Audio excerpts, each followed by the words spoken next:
Okay guys, this is a video on writing task 1 for general training students.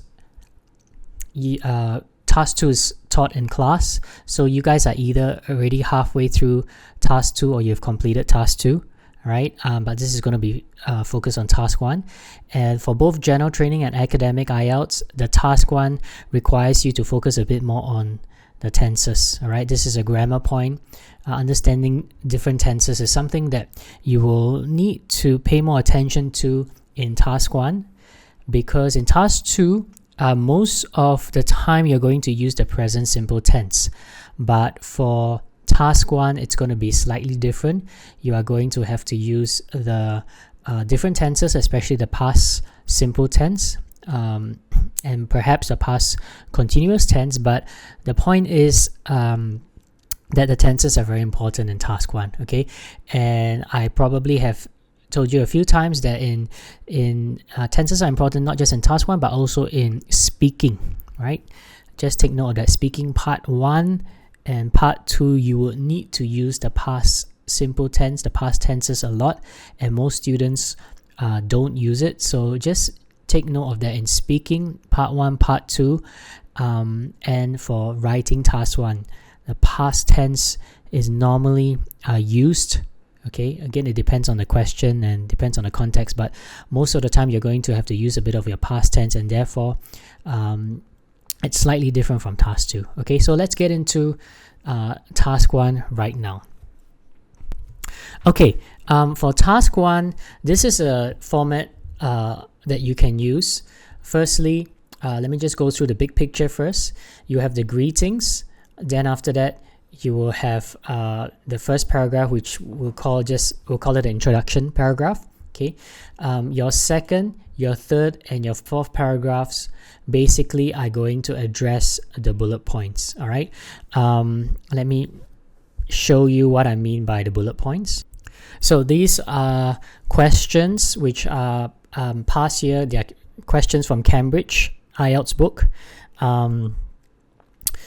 You will actually be seeing this in the Google Drive. When I give you the questions you do for every week, all these questions are there. Okay, but just to show you a question, for example, this will be a question, and you firstly have some introduction here, and then you have 3 bullet points. Okay, so what I mean by the bullet points here, every question has 3 bullet points, so 3 things you want to talk about. So that's what I mean by 3 bullet points. So the second paragraph, you start with addressing the first bullet point. All right, the third paragraph, you start with addressing the second bullet point, and the fourth paragraph, you'll start with addressing the third bullet point. Okay, and each of these paragraphs, you should have about 3 to 4 sentences. Okay, so for example, this, say the second paragraph, you're going to address the first bullet point. It says explain why you want to take time off work. All right, so you are going to write about it. You are going to write 3 to 4 sentences. This is going to be the second paragraph. This is going to be a third paragraph. This is going to be the fourth paragraph of your letter. Okay, so don't just spend one sentence writing about this, explain why you want to take time off work. Okay, what you need to know is this whole thing, this whole letter is, of course, obviously it's made up. All right, and when it's made up, you have the ability to make things up, and you are in charge of how this letter is going to go. You are in charge of the situation. Of course, the general situation is there. Okay, the general situation is here. So it's not that you have a choice of what you're going to write about. No, it's here. But when you go to the details, that's where you are allowed to make things up. All right, so let's look at this. Explain why you want to take time off work. Now, you can just write one sentence. Okay, I want to take time off work, or I want to take a few days off work because I need to relax. Full stop. Now, all right, there's nothing wrong with saying you need to relax, but you're only going to write one sentence. What else can you say? Okay, of course you can. That's the reason why I say you are in charge of how much detail you want to write in this letter. And the point is this: you need 150 words at least. Okay, so task 2 is 250 words minimum. Task 1 is 150 words minimum. If you are going to address this question or explain why you want to take time off work in one sentence, that's not going to reach 100. Your essay is not going to reach, your letter is not going to reach 150 words. Okay, that's the reason why I say, okay, write about 3 to 4 sentences. Okay, so if this introduction is about maybe one sentence, 1 to 2, this is about 1, and then these are 3 to 4, 3 to 4, 3 to 4, it will be equivalent of maybe about 14, 15 or around there, 13 to 15 sentences. And that is good enough most of the time to reach 150 words minimum. Okay, so my point here is it really depends on you as to how much detail you want to put in addressing each of the points in the question, and you should make it a bit more detailed. So don't just say, I need to take a few days off because I want to relax. Full stop. No, that's not going to cut it. You can continue on, write a bit more details, saying, this is because 2 weeks ago I experienced a heart attack, or 2 weeks ago I experienced a fall or whatever, a breakdown, and I visited my doctor, and I went for the second appointment just yesterday, and he told me very clearly that I need to take a break from my work. All right. Now, how many sentences is that altogether? About at least 3 or 4. Okay. So that is the thing I'm trying to say here. Make it long enough, make it detailed so you reach 3 to 4 sentences. Okay. Now students come back to me and with a letter which is not 150 words, and then I go through this exact same structure I'm teaching you right now, which is let's look at this point, how are you addressing this point, how many sentences have you written, and then they show me 1 or 2 sentences, and then of course I'll tell them the reason why your letter isn't at least 150 words is because why are you writing just 2 sentences? You should be writing, as I mentioned, 3 to 4 sentences. Then they will say something like, oh, I don't know what to say. Yeah, of course, you may not know what to say in the beginning, because anyway, this whole thing is creating a fake story. So it is your choice. Okay, I mean, it is your responsibility, I should say, to make sure there is a lot of details. Okay, don't just stick with a simple kind of thing. You can always add more details to the point you're addressing, to the story at hand. Okay, so then you will be able to reach that 3 to 4 sentences per paragraph per point. Okay, then you have a concluding kind of paragraph, which is about 1 sentence, and then pretty much you will sign off. Okay, all right, let's get into the various parts now. Having gone through the structure of the letter, let's go to the phrases that you can use for the greetings. All right, let's just go through this orange part first.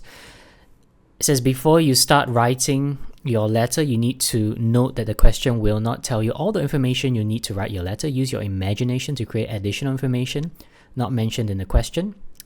This is especially so for the first paragraph of an informal letter. For example, if your letter is to a friend to invite him to an event, in the first paragraph you can spend time reconnecting through mentioning something you did last week. That's of course if the situation is such that you met up last week. It's possible that you met up last week. If the situation in the question is such that, you have not met this person for a year or more, then of course you can't talk about last week, having met up last week. Okay, so read the question carefully, but the point is that you will have to fill in a lot of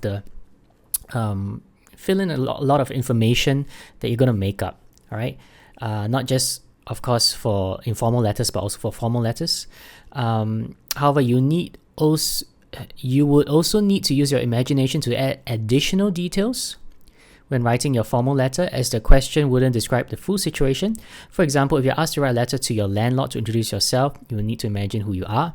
If the letter is to complain about a faulty product, you will need to describe what product it is and how you came to find out it's faulty.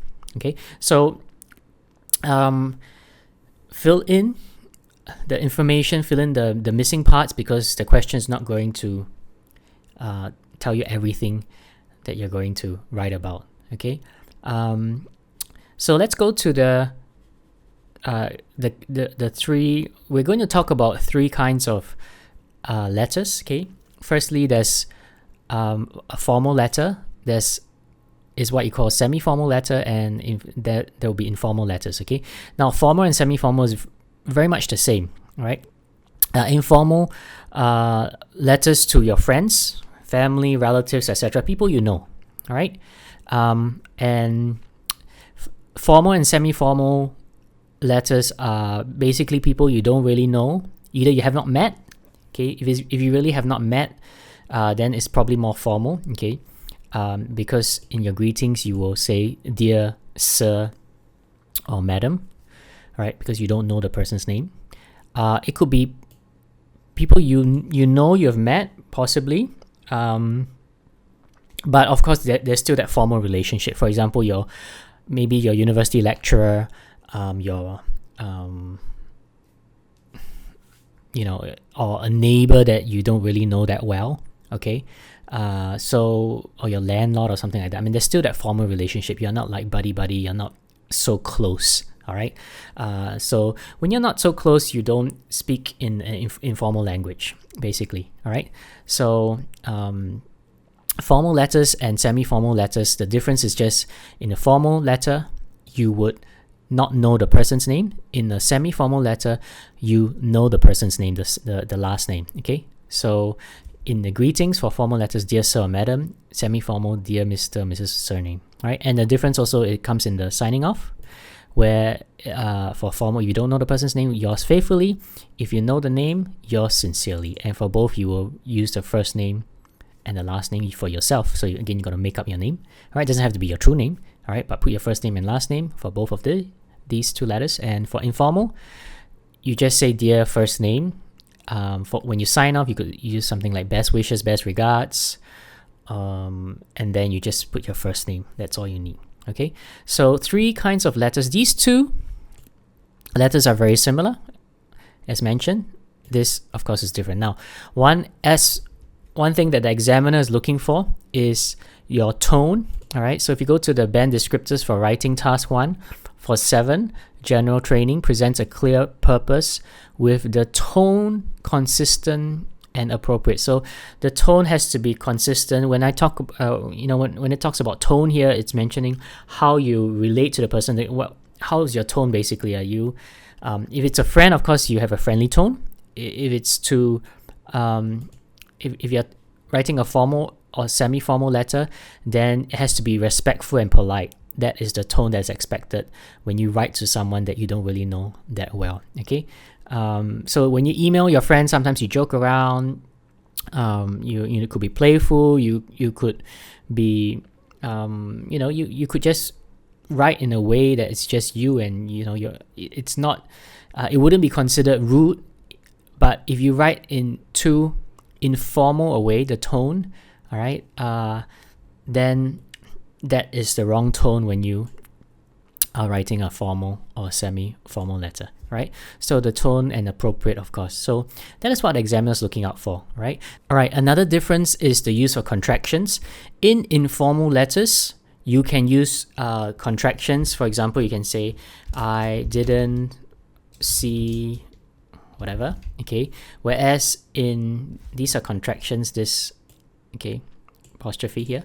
Whereas for formal and semi-formal letters, you should not use contractions. You say something like, you should write, I did not, okay? So this is the same for writing task 2. You do not want to use contractions, okay? Never use that in writing task 2, right? So grammar and vocabulary are also important, and this is, that's still part of the criteria, lexical resource, vocabulary, and grammar. Right, but of course for task achievement here, it's really the thing you have to focus on is the tone, right? Going back to this, the introduction can just be one sentence. Okay, how would you? Here are phrases. Let me just delete that. Here are phrases that you would use for your introduction, whether it's formal, semi-formal, or an informal letter. Okay, so this is opening your letter, basically of your first paragraph, all right, your introduction. So for formal or semi-formal, I'm right, depending on the purpose, you get straight to the point. When you're writing a formal letter, you get straight to the point, because basically if you're writing to someone you don't know that well, they don't have times for you, in a sense, to you're not going to catch up with them. They may not know you. They just want to know, okay, what is this person writing about? What is the reason for writing? Okay, of course, if it's your friend, if a friend is writing to you, that's not the first thing you think about,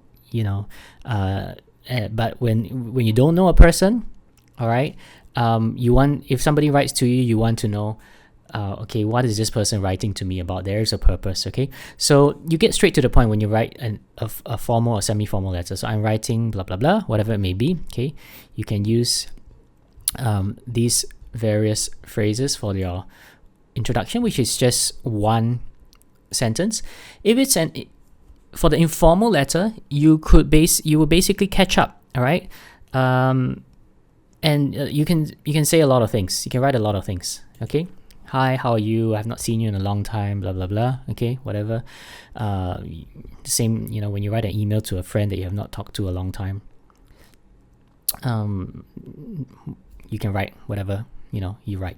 Okay, and that is the first, the introduction. Then the rest of these phrases, okay, other phrases to use, these are for the body paragraphs, these are for the bullet points, right?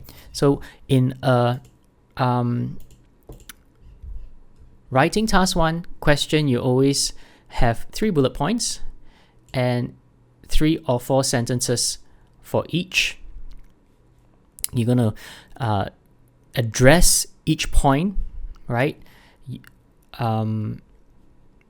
Using about 3 or 4 sentences. And for these bullet points, you can use these phrases here, okay? Depending on what you're using it.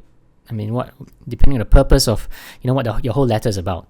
So if you're asking somebody to do something, if you're going to complain about something, if you're going to express satisfaction, to make a request, etc., these are important formal phrases. Now, I put a lot of these here, okay, and you don't see many phrases here because you are familiar with how to write an informal letter, because you've been using English when you email someone or you speak to someone. Okay, then that's the same language. But for formal, if the relationship is formal, if you want your tone to be formal, then it's a bit different from the way you speak to a friend. So I've put a lot of phrases here. Okay, so you can use your own discretion, and choose the phrase that you need to use, right? And then lastly, okay, 3 to 4 sentences each point. Then now we get to the concluding paragraph, which is just going to be another 1 sentence. Okay, here are some phrases you can use. These are some of the general phrases, and informal letters you can just say, I'm looking forward to seeing you, to hearing from you, or whatever it may be. But think about how you're going to conclude the letter, the formal letter. Maybe you expect a response from them. I await your prompt response. Maybe you just, asking them to appreciate their time and attention to this matter. Okay, so use some of these phrases. Now, one thing about a formal letter is the tone is always polite. It is never rude. So even though you may feel very upset about certain thing, or you want to complain, you just write it in as polite a manner as possible. Okay, so you're not going to use expletives or swearing or whatever it may be. You are just going to say something like, if you are not happy about something, want to complain about something, so you have some phrases here. Okay, it is disappointing, I'm very disappointed with whatever. Okay, so now one thing I want to say is that you have to, as I mentioned throughout this video, that you have to be more creative. And if you are going to write 3 to 4 sentences for a point, all right, to expand on a point, you always have to be creative. You don't just want to write one sentence, because it's really up to you. If you don't write more than 150 words, that's a minimum word count. It means that you're not being creative enough. Okay, you're not making things up enough. You're just writing 1 or 2 sentences for each point, which is not good enough. All right. Again, that 3 to 4 sentences is a guideline. It really depends on the length of your sentence. If a sentence has, a conjunction and 2 clauses, then it could function as almost like 2 sentences. Right? Same for your writing task 2. When I say 1 main point and 2 or 3 supporting sentences, it really depends on how long each sentence is. I'm thinking about a sentence that is about 12 words or so. Okay, so if your sentence is much longer than that, then of course you will not, write as many sentences. Right? Okay, now we're going to go through the 3 letters that we talked about: the formal, semi-formal, informal, and just to repeat myself, for formal and semi-formal letters, everything is pretty much the same, except for formal letters, you don't really know the person's name, the surname. For semi-formal letters, you do know the surname of the person, okay? And then the difference will be yours faithfully versus yours sincerely. But for both, it is basically formal in terms of tone, right? So let's start with a formal letter first. So this is the question. You have recently bought a piece of equipment for your kitchen, but it did not work. You phoned the shop, but no action was taken. Write a letter to the shop manager. In your letter, describe the problem with the equipment. Explain what happened when you phoned the shop. Say what you would like the manager to do, right? So because this is, you don't know the manager's name. Probably, you phone the shop, probably, when you phone the shop, you probably talk to somebody else, not the manager, okay? And that's why you are writing to the manager. So it's not as though you know this person already, okay? So, dear sir or madam, because you don't really know this person, okay? So this is a formal letter. Introduction. You get straight to the point. What is the purpose of writing? I'm writing to express my dissatisfaction with the washing machine I bought at your store and the poor customer service I experienced a few days ago, okay? So I got this from, I'm writing to express my dissatisfaction. First paragraph, I'm writing to express my, it's somewhere here, to complain about something. I'm writing to express my dissatisfaction with something, okay? So that's the first sentence. It's quite a long sentence, right? Then get to the first point. 3 or 4 sentences is going to explain this. Describe the problem with the equipment. Last Tuesday I bought a Prince LS777 washing machine. Again, this brand and this model is made up from your store. I installed it on the same day, and it was working fine for the first 2 days. However, on the 3rd day I tried to use it, but it would not start. Very simple. Okay, I did not just say, last Tuesday I bought a Prince LS777 washing machine from your store and I found that it did not work, full stop. Now that would be too short. So I fill it in with more details. I installed it. It was working fine the first 2 days. However, on the 3rd day, blah, blah, blah. Okay. So you have to expand it. Okay. Explain what happened when you phoned the shop. Immediately, I phoned your shop and spoke with one of your supervisors. He assured me that he would get back to me after a day or 2 and tell me what I could do to get my washing machine replaced. Because I did not receive any call from him, I called your shop again and was again promised a return call. It has been more than 3 days and nobody has called.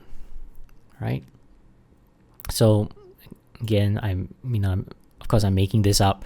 I called once, they said they'll call back, but they didn't. And I called again, and then they promised another call, but they didn't, okay? So rather than just doing it once, maybe you could, rather than I just expanded this little story a bit more. 3rd point, say what you would like the manager to do. This has been a very disappointing experience for me. I would appreciate it if you could call me back at blah blah blah as soon as you read this letter and let me know how I can get my machine replaced. right? So this, I'm actually telling this, say what I would like the manager to do. Okay, the concluding paragraph, I'll wait your prompt response, and then it's yours faithfully, because this is a formal letter in the sense you don't know the person's name. Okay, the next letter is a semi-formal one. The only difference, as I mentioned a few times already, is the fact that you don't know this person.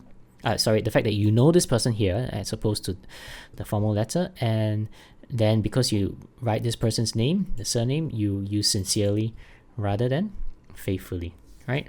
Your neighbors have recently written to you to complain about the noise from your house flat. Write a letter to your neighbors in your letter. Now, if your neighbors complain to you, it means that your relationship is probably not that great. It's probably a neighbor, but you're not really, really close. Okay, so in that case, you can consider it a semi-formal letter. I mean, if your friend has issues with you, you are not going to write letters. I mean, this is not the way it normally happens. Okay, written to you. Okay, I mean, if your friend, you're not going to write to someone to complain, right? You just talk to that person. Okay, so this is a semi-formal letter. I just make up a name, all right? Surname here. Dear Mr. and Mrs. Jones, I'm writing, okay, again, straight to the point. I'm writing to sincerely apologize for the loud noise you heard yesterday during my birthday. Okay, this phrase is from here. I'm writing to sincerely apologize for something, or you could say I'm writing to sincerely apologize. You say I would like to apologize also, that's fine. Okay, getting straight to the point. Then explain the reasons for the noise. The reason for the noise is that I was celebrating my 40th birthday party. I have not had a birthday celebration for over 15 years, and therefore I planned a huge party yesterday. I invited over 50 of my friends, and I guess the fun and laughter resulted in the high level of noise. Okay, so again, expand a bit. Talking about having not had a birthday celebration for 15 years. I planned a huge party and I invited 50 of my friends. Apologize. Please accept my apologies for the disruption of your sleep during the night. I did not realize that the noise was heard in your flat until you mentioned it to me this morning. It was not my intention to cause so much trouble to you. Okay, so very polite way of speaking to the person. That is the tone that's expected in such a letter. All right, and please accept my apologies. To apologize for something, please accept my apologies for. And the third point, describe what action you will take. Because of this incident, I promise to refrain from holding big parties at my flat in future. I will also ensure that any events held at my place will not produce so much noise. Then concluding paragraph, once again, I apologize for the inconvenience caused. Yours sincerely, you know the person's name, not faithfully, as before. Yours sincerely, and then your full name, first name, last name, but this is faithfully because this is a formal letter. You do not know the person's name. Okay? Lastly, an informal letter. Last month, you had a holiday overseas where you stayed with some friends. They have just sent you some photos of your holiday. Write a letter to your friends. Okay, so straight away, you know this is a informal letter about your friends. Thank them in your letter. Thank them for the photos and for the holiday. Explain why you didn't write earlier and invite them to come and stay with you. Okay, so dear Jason, John, and Jack, because it's write a letter to your friends. Okay, plural. Of course, we don't really do that nowadays. We don't write letters to 3 people because these. You could write emails to 3 people, but a letter just goes to 1 person. But anyway, that's what it says. Write a letter to your friends. Okay. How are you guys doing? I hope you are all doing great in your studies. Exams are coming, right? Okay. So very informal, catching up. Okay. Then first point, thank them for the photos and for the holiday. Firstly, I'd like to thank you for the photos you sent me. I received them yesterday and it was a pleasant surprise. All the pictures also remind me of the great fun we had together, especially at the beach. Thanks so much for having me over and planning the whole trip. Okay, talk about the beach. Talk about the beach. You have to talk about the pictures because the bullet points is thank them for the photos. Okay. And my point, the thing I added here was that they planned the whole trip. Okay, I don't think it said here in the letter, in the instructions, but again, this is inputting something that so you can write about to expand a bit on your points, right? Explain why you didn't write earlier. I'm sorry that I couldn't write to you all earlier. I just finished my final exams. As you know, this is my final year and I had to work extra hard in order to do well. My results for the first 3 years in college was awful. My results were awful. So I had to make up for it this year. I hope everything goes well. All right. So I did not just say, I explained and I kind of elaborated. It's not just about, I did not just say, oh, I'm sorry I couldn't write earlier, I had exams and I just finished it, full stop. Now that will be very short, but I said, as you know, this is my final year. And then I also put in this thing about how my results were bad. And therefore I had to do well in this final year. Okay. Additional information. Invite them to come and stay with you. Since I'm free now and don't have to study, you realize I use all these contractions here. Okay, contractions. These are okay for informal letters, but not for formal letters. So since I'm free now and don't need to study, I would like to invite you all to come over here. I think your exams will be over in 1 month's time, right? Let me know if you, again, I kind of like put this in, I don't just invite them, but I say, I think your exams will be over in 1 month's time, right? Let me know if you're all able to visit me for a few days. You guys can stay in my guest room. Again, I add more information. You can stay in my guest room. I'm going to plan everything for you, right? And you conclude, I look forward to your positive response and best regards, okay? And then your best regards, okay? And then just your first name. You don't have to have first name and last name. Okay, so that's it.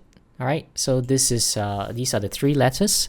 The formal and the formal and the semi-formal are very similar. And then you have an informal letter. You can use contractions in your informal letter. You can't use contractions in your formal or semi-formal. And use the phrases for formal and semi-formal that I've given you, because these are phrases you don't normally use.